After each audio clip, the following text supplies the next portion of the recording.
Good afternoon, everyone. This is Milton off with the Paradox Engine. Today, we wanted to bring you a really great update, talking with one of the players who topped the most recent Chaos tournament, Smalls. He came in there in top 4 with Heliod, the Warped Eclipse. We wanted to have a nice little interview, talk to him about his games, how he did with the day, but also really kind of see a little bit on how the deck works, right? We know there's been a lot of interest with it, a lot of intriguing, how does this deck work? How do we go from here? And we really wanted to make sure that everyone got a chance to experience the deck, even if not in play, with a full in-depth interview with one of the greatest pilots for the deck. Thank you guys, and come take a listen. Hi guys, this is Milton again. I'm here with Smalls from the most recent Chaos tournament. How are you doing, buddy? I'm doing great. How are you? I'm good. So once again, just wanted to say congratulations, great job on the tournament. How are you feeling about this win? Well, I wish it was a win. Top four is awesome, though. I was excited to be Listen, man. there. Yeah, admittedly, first place would have been even better, but a top 4 in a tournament like this is not to be understated, right? I believe Oh, there for was sure. 104 players yesterday, or 102. You took 4th place, right? That is pretty good. You can't disregard that one. Oh, I definitely can't complain. And the players that I played against to get there were some of the best that are out there. So I'm just Yeah. happy that I was able to get where I got. Yeah. So, you brought in Heliod into this tournament, right? How did you enjoy that? Like, do you feel like you get a great balance of like enjoyable gameplay and straight up overall power? Uh, I did. So Heliod is interesting because it's Azorius, which Mm-hmm. means it doesn't have access to a lot of the more explosive cards that you'll see in a lot of the other lists that are more Yeah. prevalent in the meta. Losing out on But essentially Rakdos is a little bit rough. Can't. yeah, it's red and black is where most of the big cards are right now, right? You got Dockside Right. Breach, all the Black Tutors, Adnaz, all that stuff. We don't get any of that.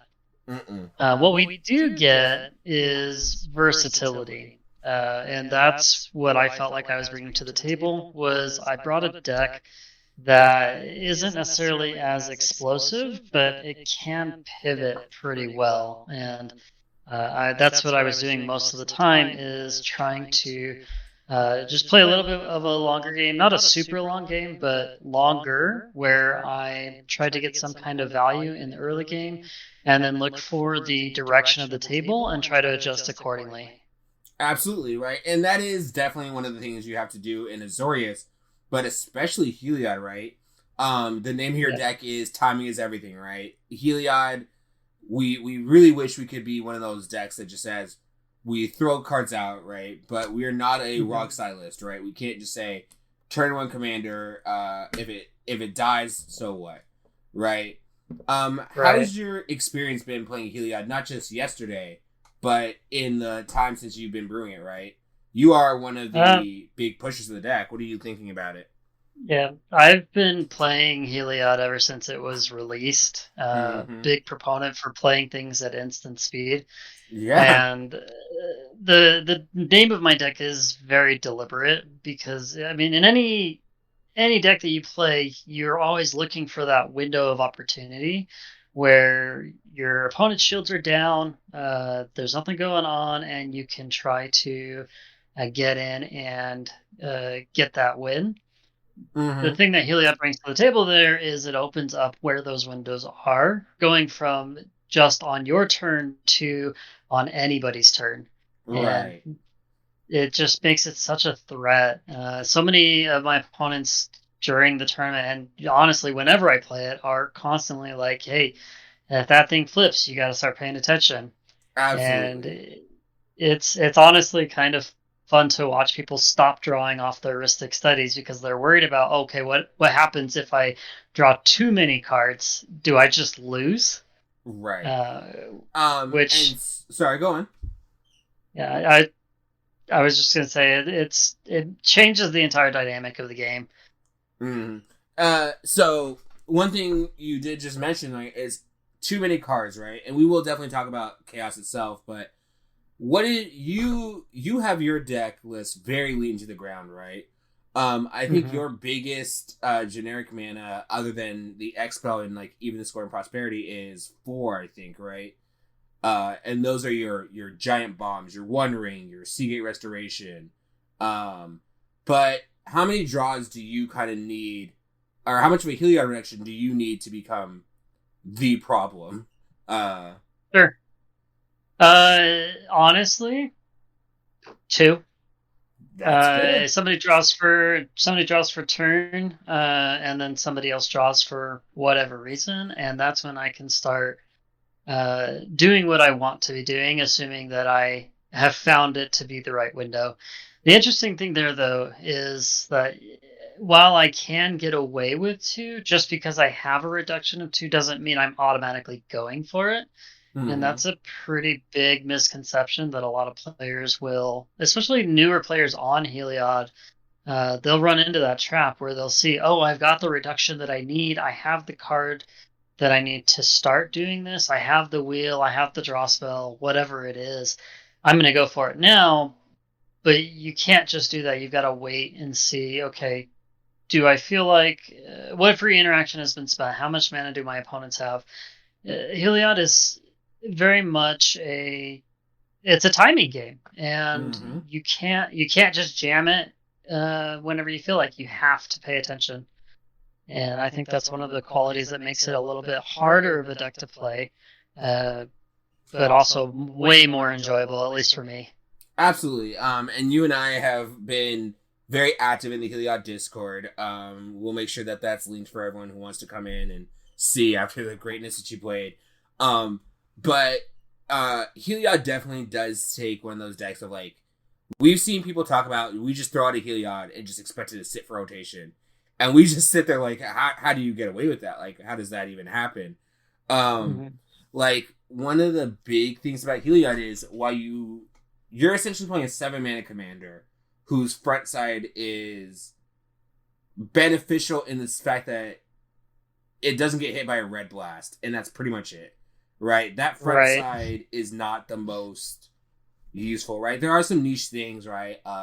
Getting back your Remora, getting back a Ristic Study that's failed, or even like an Urza Saga are never bad, but for the most part, you're running a 7-mana commander, and how has that really affected your playment of, just what sort of hands are you keeping? What sort of things are you looking at in your openers? The fact that we don't have any kind of card advantage in the command zone means that we have to be a lot more deliberate with our mulligans. There's a lot less hands that can be acceptable to start with. My rule of thumb is, and I break this all the time, so I guess I can't even call it a rule of thumb, but I try as much as I can. Yeah, I try to have some kind of spell, or more preferably, I'd like to have something permanent that draws cards. As for Sentinel, Fairy Mastermind, Archivist, Fish, Study, the One Ring are all cards that I'm typically looking for with some kind of ramp. And I have to work under the assumption that I'm likely not doing a ton on turn 1. Turn 2 might be where I'm starting, so I am going to be starting a little bit slower out of the gate. Okay. Which sometimes, it's not always true. Sometimes you'll get the perfect hand where you'll get a Mana Crypt, a land, and a Ristic Study on turn 1. But it's definitely but they're not the norm. No. Yeah. So, as far as mulligans go, just like I said, pay attention to what you're looking for. Typically, you're looking most for something to get you to the mid game rather than something to either burst out or hold your opponents back. Right. So you're basically like, we need to have a draw engine and some form of interaction, and the rest will come from there. Pretty much, yeah. Which I definitely don't. Sometimes, not even always interaction. Sometimes I leave it to the rest of the table to interact while I say, I'm setting up for the first 3 turns. You want me to interact? You let me get away to draw cards, and I'll find some interaction. And that's definitely a great thing. Like, the understanding that, like, sometimes Heliod just needs to be the most persuasive deck at the table. And I do think you can kind of get away with that a little bit better. Obviously, like, you don't have the general fear that like playing a Tivit or a Blue Farm or a Rockside would give you, but you are absolutely a potential threat at all points of time. Once you have a flipped Heliod, which is, you know, a very nice thing, but also a very dangerous position to be in. Mm-hmm. But until you have that flipped Heliod, you're in a little bit of a rough spot. Yeah, people don't tend to pay attention to the Azorius deck until there's a flipped Heliod. Right. Once you have flipped Heliod, it's kill you on sight. Like, that was really rough for me on my games. Like, I think I got to cast Heliod in all my rounds 3 times, or I got to see flipped Heliod like twice. And I think I ended the turn with it once. This thing just became like I don't think there were any bad plays on that one. I just think that, like, you're playing a Heliod, you need to be aware of it. But speaking of the tournament, how are you feeling about it, right? Obviously, like, that's the main thing of the talking point, right? Do you feel like you came in especially prepared? I know you had mentioned personally that you were initially not planning on even coming to Ka0s 8, and you top forward it, so that must feel really great. Yeah, so I had originally been planning on going to a local tournament here in my state where I live, but last minute things didn't work out and I wasn't able to attend it. And I heard about Ka0s happening the same weekend, so I figured, well, I've spent all this time prepping for this other tournament. I really don't want to have all that time go to waste, so let's sign up and go see if we can make Heliod work on a bigger stage. And I And do so love I that we think, did. yeah. Was there any surprises, anything from the new Ixalan that caught you off guard? Any decks that you were like, I wasn't expecting to see this, or it turned out really great? Yeah. There weren't really any cards from the new set that I saw. Nothing there that was very jarring or game changing. A couple of rounds I saw commanders that I hadn't been expecting to see. It was very interesting. Merlin's Kodama Tevesh deck. I know he wasn't able to showcase it in the finals, which was super unfortunate. But I played him during the rounds of Swiss, and I mean, the deck is coming from an angle that I was not expecting and forced the entire table to pivot how they were approaching the game in order to deal with him. He was definitely a threat from the start to the end. So very fair. It was. So, like, what are you thinking about the meta right now? Where are some of the things that you feel that kind of makes it excel in the meta, weaknesses of us that we have right now? I really feel. I'm sorry, I think you cut out from. Meta is shifting more towards a mid range. Okay. Oh, sorry, can you hear me? No, you're good. You're good. I think the meta is shifting more towards a mid range meta. Where we're seeing a lot less of the turbo decks, a lot less Rogue Silas, a lot more Blue Farm, Traxa, Tivit decks, where they're really looking to start grinding out the game, get a few value pieces on the board, get some stacks going, and really push towards that. And I think that area is really where as Heliod is going to shine, because we tend to be a little bit faster than those decks in a lot of ways, and a little bit, and even when we're not faster, we can break parity with the cost reduction that Heliod offers. Yeah. I have noticed a lot less removal happening in a lot of the games that I've been playing, but it's still a sufficient quantity to keep the game progressing.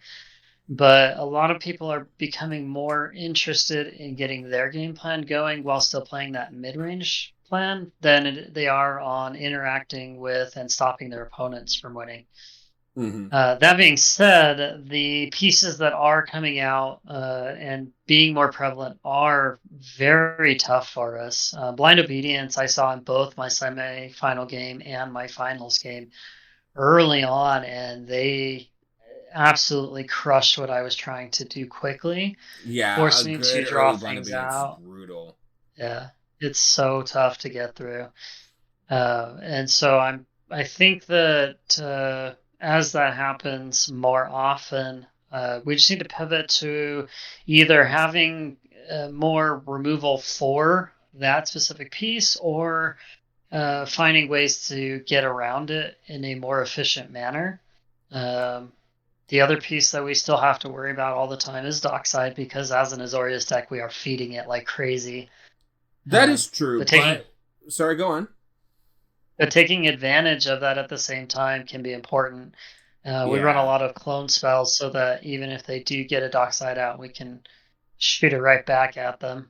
Yeah, so like for example, in this list, we are looking at an imposter mech, a Phyrexian metamorph. We also have a Machine God's Effigy. Machine God's Effigy is Yep. probably personally one of my favorite cards in the list. I just think that like a clone that doesn't come as a creature that's also a mana rock is just super great. But like every time I always play it out, someone's like, "What does that card do? I've never heard of it before," and I was Yeah. like, "Well, let me tell you something new." Um, do you think that like if you were in the same finals pod, right? What changes would you want to make to your deck? Do you think you would want to have more removal? Hindsight is obviously 2020, but like, do Of you think you course. would want to change if you would have wanted to have any changes for going into this tournament?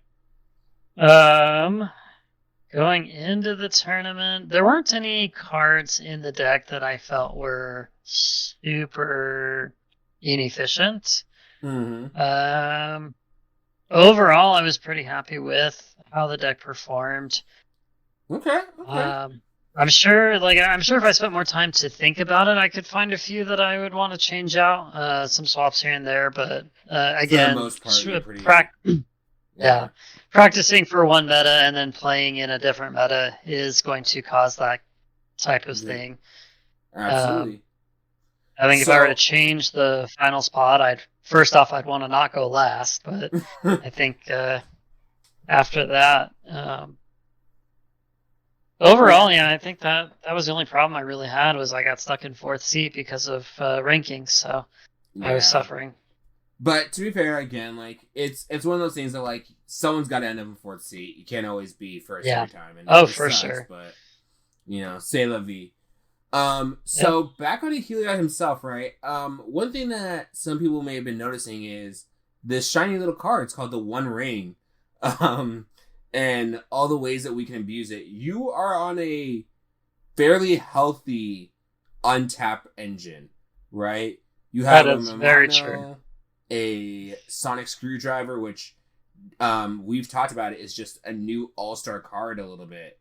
At least in Heliod, not necessarily like all around, but Sonic Screwdriver as an untapper, you have a key. You're on dramatic reversal. How are you feeling? Essentially, being like sometimes you need to just go hard onto the One Ring, and sometimes you can't do that. How's that feeling for you? Having so many different ways to untap the One Ring has been phenomenal and has led to a major increase in the number of games that I was able to close out quickly, Okay. because I was able to take that draw one, draw two next turn, draw three the turn after, into a draw six on this one turn round, Yeah, and continue going absolutely. from there. Yeah. So Um, and so, like, do you think that that's something you want to lean more into? Do you think you're in a good spot of untappers to things that you'll get value from untapping? Um, because you do get that little benefit of like that side engine with Chromatic Ori, that Throne of Eldraine. Um, what do you're touching on you? a really important part there, and that's that the untappers aren't there just for the One Ring. Mm-hmm. They have other uses in the deck. The keys can untap the Chromatic Orrery, the Coveted Jewel, or other things for mana.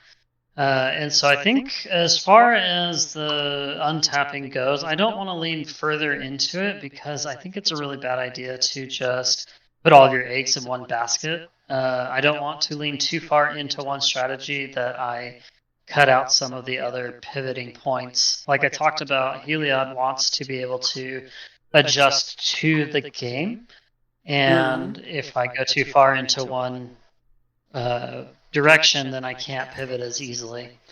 So I Absolutely. think I'm happy with the number of untappers that I've got in the deck right now. I don't Mm-hmm. think I want to add more.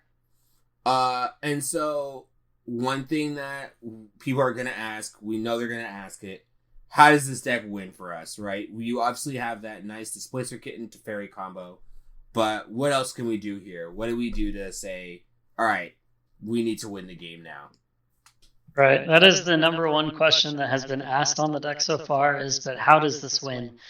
Blind Obedience is the main actual card that says, okay, I win the game now. We Mm-hmm. loop through casting spells and drain out the opponents, which is great because it also gets through the One Ring protection. And we were Absolutely. just talking about the One Ring. It's so prevalent, not just in Heliod, but in Yeah, it's the coming meta as a up. whole. Yes. So, but so blind obedience is our main actual way to win the game. The ways that we get there are either through Displacer Kitten to Fairy, Displacer Kitten Mm-hmm. Coveted Jewel, or Hullbreaker Horror is another really easy one. But the one that is unique to Heliod is Capsize plus either Orrery, Coveted Jewel, or Throne of Eldraine, Mm-hmm. because that's something that only Heliod can do with its With this reduction reduction from from yeah. reduction from draws. So we get Um. to a reduction of I think it's like 5 or greater, and Yes. then we can bounce with capsize and recast over and over again to uh, bounce all of our opponents' permanents, including their lands. So even if we don't have blind obedience, they literally can't do anything. And then we draw through the deck until we find what we need to actually close out the game. Yeah. So for those of you guys who don't know, Capsize reads 1 colorless and 2 blue, with buyback for 3. Return target permanent to its owner's hand. Right. This card is actually really fun. I personally have never been like the biggest fan of it. Only because like essentially the rocks you need to play are just so expensive. But like, Capsize is just such a good and efficient thing for Heliod. Like, there's no real reason to ever be like, I don't. Capsize itself is good. It's just the things you have to run to make it the most viable is not always ideal in your opener. But that does lead into what you were talking about earlier. Like, your mulligans are not. You have to be a little bit aggressive on mulligans in this one. Like, you kind of have to be like, I need a draw engine and all those things that are a little bit more expensive just have to be shifted away as soon as possible. Do you often see yourself like going down on the mulls and throwing out the chromatic Ori, the throne, the coveted jewel back into the deck, or do you try to keep those if you can? I try if I see one of the more expensive cards in my hand, unless the rest of the hand is straight gas, I'm likely shipping it because it's Mm-hmm. going to take me far too long to get to those cards. Even if I were Absolutely. to have a quick cast and flip of Heliod, there's no way people are going to draw enough cards for me to get those out reliably. Yeah, So absolutely. I typically will mulligan those cards away. Absolutely. And so one thing lastly on the deck before we head out, let's look at some of these cards that Heliod's running that you don't see in very many other places, right? Sure. Namely Lorien Revealed and Paradoxical Outcome in your like card advantage slot. How have those Mm-hmm. two been for you? Lorien Revealed it's been really good because it either draws me cards to dig further into the deck, Mm-hmm. or it finds me a land if I need it in the early game. So that's one that I'm never sad to see. Okay. Um, and then I didn't quite hear, what was the other card that you were asking about? Paradoxical Outcome.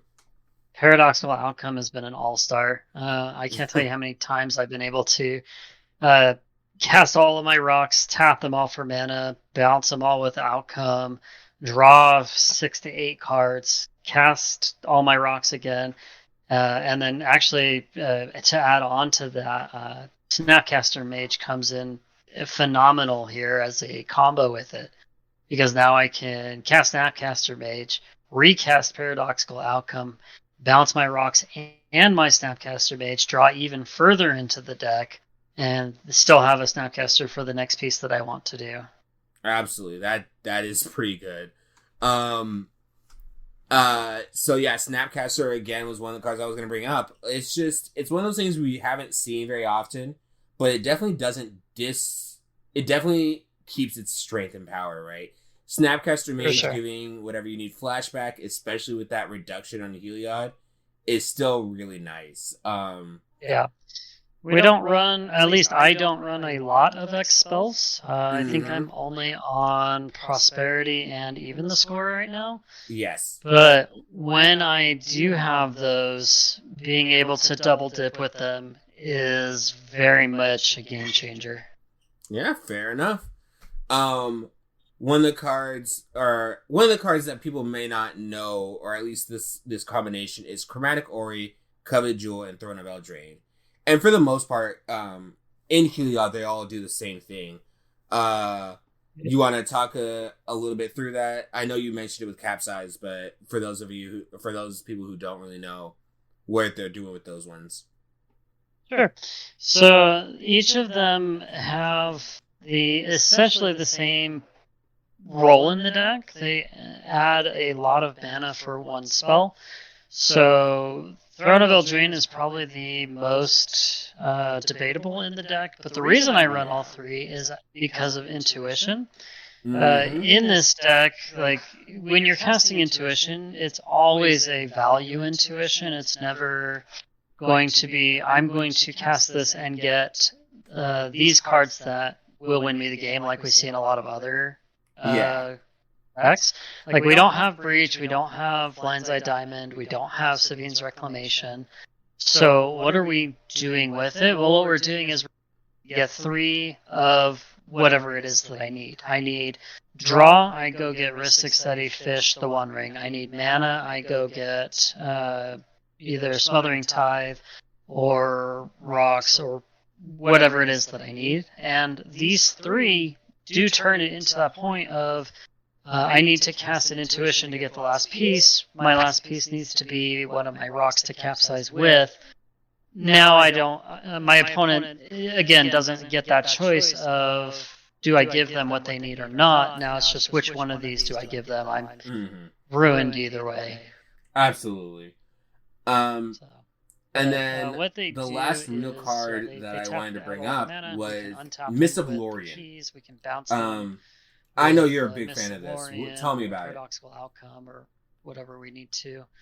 And then keep going. Hello? 1 second. I think I had some technical issues.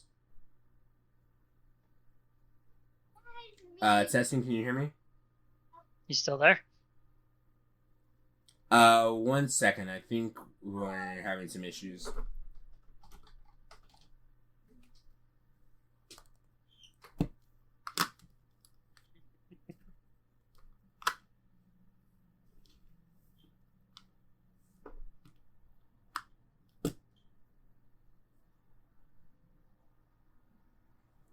Testing, can you hear me? Yes, I can hear you. Awesome. Sorry about that. That's okay. So as I was saying, one card I did want to take a look at was Mists of Lorien, right? I know that you're a very big fan of this. Talk to me about Mists of Lorien. Mists of Lorien has been an all-star in the deck. The fact that you can replicate it, even when your Heliod isn't flipped, it's devastating because it bounces everything of a specific CMC. So in my semis, for example, the Blind Obedience came down in turn 1, and I had to figure out a way to get through it. But when it came time to do what I needed to, I was able to get Mists of Lorien and bounce all the 2-drops, all the 1-drops, and all the 0-drops, which reset all of my mana rocks, got rid of any treasures that my opponents had or any other pieces of interaction that they had on those slots, and allowed me to keep going. And the fact that it replicates... Yeah. Like, the replicate on that is so essentially, like, such a great piece to be like, we're making sure we're board wiping very selectively. And I do think that's a nice a new tool for Azorius, especially in Heliod, but Azorius in general, of selective board wipe, because we can't afford to always be so like Wrath of God, essentially. Like, we can't afford to just wipe things out and pop out. We need to be really careful about what we hit, what we keep around. Right. So I think overall that's probably the deck talking about. There's some few things like a copy artifact, a score rack, but for the most part, like nothing else that's not going to be too intuitive. What do you think, going back to like your tournament preparations, your overall stuff, what do you think that you would want to get out there for anyone who's like curious on doing some of these big tournaments, these big events, stuff like that? This is not a deck that you can pick up the night before and expect to do well with. Oh, absolutely not. So please don't do that. Yeah, please go through some mock Heliod is one of those decks that you will want to, make sure you do testing, make sure you, lots of gold fishing, like figure out, okay, how do I actually move forward? How do I get the discounts that I need? How do I protect Heliod when I need to? How do I find those right moments? Is the biggest question that you have to answer. And even more so for Heliod decks. I think that people are going to be paying a lot of attention to it now. Before it's always been one of those decks that has been seen as like fringe playable. But I think that as we continue to post results for it, now that you've made 2 results with it, it's definitely like we're not yet at that point of like, you know, we're ubiquitous tier 1, but it is nice to be like, hey, we are now in, at the very least, like a deck that you can recognize, you know? Yes. And I swear, people are no longer saying, wait, what does your commander do? Yeah, now it's, so we're going to kill that real quickly. Great. Thanks, man. But, like, one thing I did notice is, like, every time I ever break out Heliod to play, everyone's like, seems like the most fun, like, in cedh that's still viable. You know? It definitely feels like you're having a fun time, similar to Karkashima, when it's just like, we might not get there, but we're gonna have a great time getting there. We're gonna have a great time trying. For sure. But I just, one of the things that I love about the deck is we're breaking the rules. We're breaking the rules of cedh with it. We want our opponents to draw cards, because we benefit from it. So we're saying, go ahead, draw those cards, take that risk to draw. I'm happy for you to do that, because now I'm going to just crush your hopes and dreams. Absolutely. And I definitely don't think that, like, I definitely do think that, like, the more eyes on Heliod, the more we're going to get some nice innovation, like monkeys and typewriters at some point. Like, yes, prosperity, like, we've essentially like worked really hard on the deck, but the more eyes looking at it, the more people working on it, it will help out the deck. And it's one of those things like we've kind of built the floor, as you especially, like, the floor has been built, and it's always great to see where we're going to be going from there, you know? Yeah, there are a lot of really good players that are currently talking about the deck. I mean, in no way in part did I build this deck completely by myself. Even just the other day, talking to Noopsy, he's the one that put me on Scroll Rack, and Scroll Rack has just been phenomenal in the list. Well, I'm glad. Like, I'm not gonna lie to you, I was doubting on Scroll Rack. I wish I could be like, yeah, man, I was a Scroll Rack innovator from day 0. No, but like, it is good that like we're looking at it as a group and being like, hey, we might be wrong about our own innovations, our own notions on it. Like, working in a very healthy way, I think. I think Heliod has a very healthy community, and that's not a thing I can say about some other commanders. I have been on to other Discords. I know how we get. But Heliod definitely does feel like a very healthy community, and I'm really excited to kind of go forth and increase. But I know you've got some stuff. It's the day after, but thank you so much for coming by. Any closing thoughts, or you're kind of good? Oh, it's my pleasure, man. Thanks for having me on. Thank you again so much. Yeah. Appreciate your time. Once again, this has been Smalls. Coming to hang out with us on the Paradox Engine. And we'll catch you again soon, man. Have a good one. Alright, guys, that was our interview with Smalls. Once again, we are really thankful for him coming in, hanging out with us, and just talking about some of these really awesome plays that he had, interesting cards in the deck. Definitely one of our really fun deck techs that we've gotten to do for our interview. If you guys think that you have a deck that is doing really great, please feel free to reach out to us. We would love to set up interviews with you guys, kind of get a little bit of interaction with you all. But while you do that, do not forget to like, comment, subscribe, all those YouTube things. You guys know how it goes by now. Please check us out on all of our socials. And we're really grateful for all of you guys for coming, hanging out with us, and listening to us talk for about like 20 minutes, 30 minutes. It's been really fun. We'd love to see more from you guys. And again, like help us stay updated. Tell us all the things that you guys are seeing in your local metas and tournaments that we may not have gotten a chance to go to, all those fun experiences. Once again, this is Milton, signing off for the Paradox Engine. Have a great time.